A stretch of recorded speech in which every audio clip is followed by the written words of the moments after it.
Alright, so when I seen this, I knew I had to make a video about it right away. And it's something that's very, very, very scary to think about. And I think it does solve a lot of our questions in this time, but it also brings up a lot more questions as well. So basically, what I'm referring to is Theresa Tam from this 2010 documentary. And I mean, it goes over lots of stuff, but the scary stuff is they're referring to a pandemic. And she goes on to say, yeah, you could track people, put bracelets on their arms, police checkpoints are set up, everyone leaving the city is required to show proof of vaccination.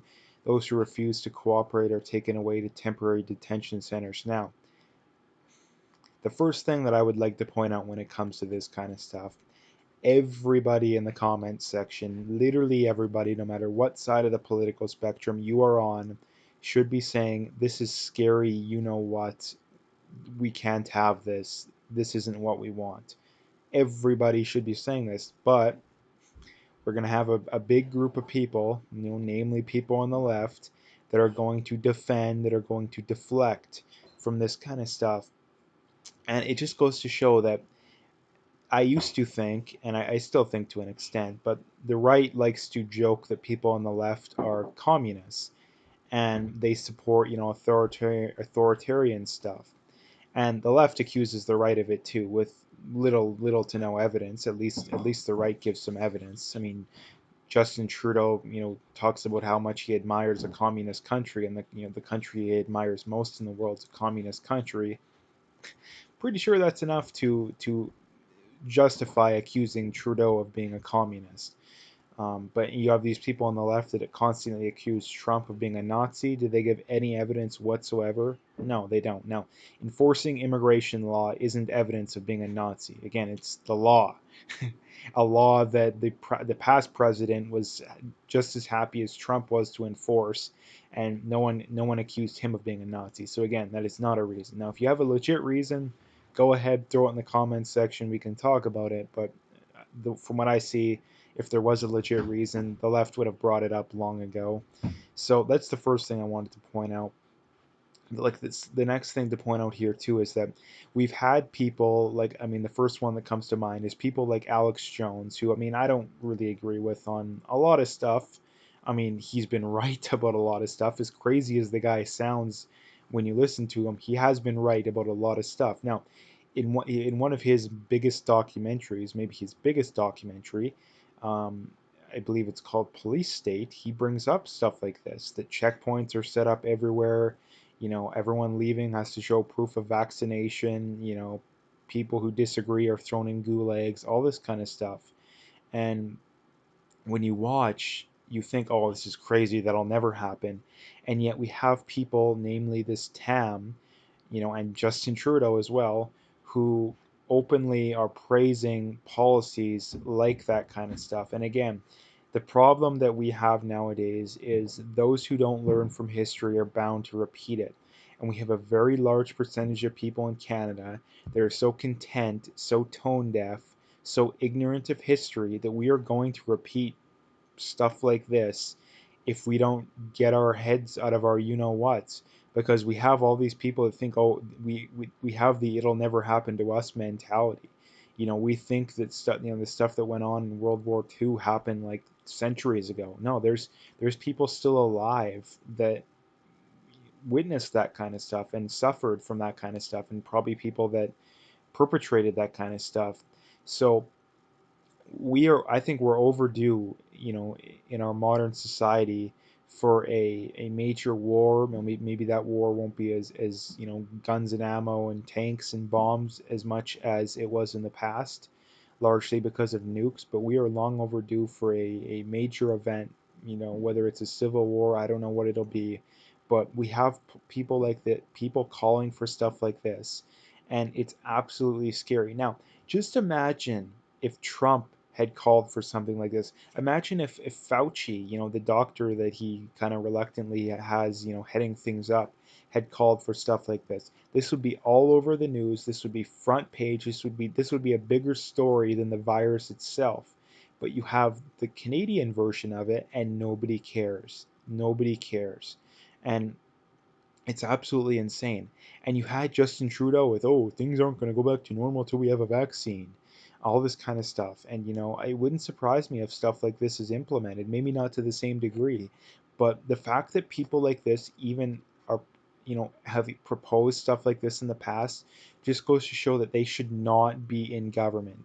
Theresa Tam should have been fired long ago. She should be out on her you know what. Go get a real job.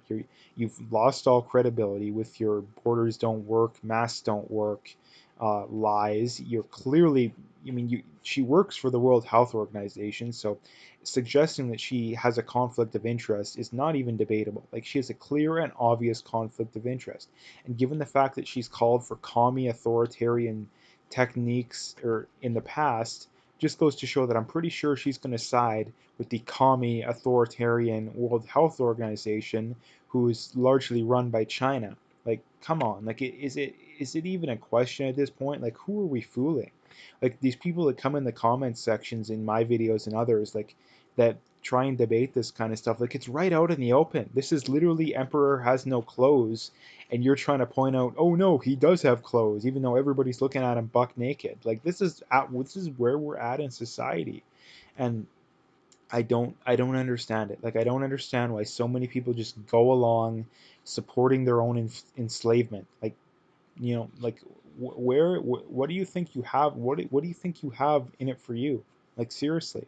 Again, most people are so stupid that they'll support their own, in slavery, but that's the problem. That what has led up to this kind of stuff. Now, again, that's another video in and of itself, but again, we need to be talking about this kind of stuff. Like, this should be the biggest story from this whole virus. Like, this should be front page news. This should be the first story ran, but yet it's left up to people, on social media to expose it. Like, again, like, I don't know. Like, this is this is why people are losing hope for Canada, and this is why Canada is going down the what.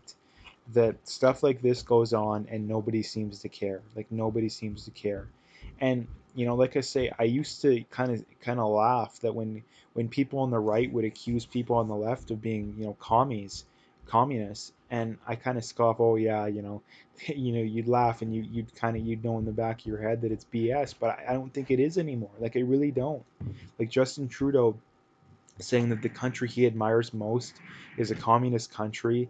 The public health minister literally, I mean, like I say, are we fooling anyone anymore? Like, she's a communist. Like, let's just be honest. This is why we have such political divide now. I think we have one side of the political spectrum that kind of likes the divide, namely the left, and that it benefits them. Like, that's why they like, and for the simple reason why is that the left has no principles. The right has some principles, which is why the conservatives lost the last election. That too many people were too principled to vote for a party that went so far to the left. And the left has no principles. Like, the left, literally no principles for most people.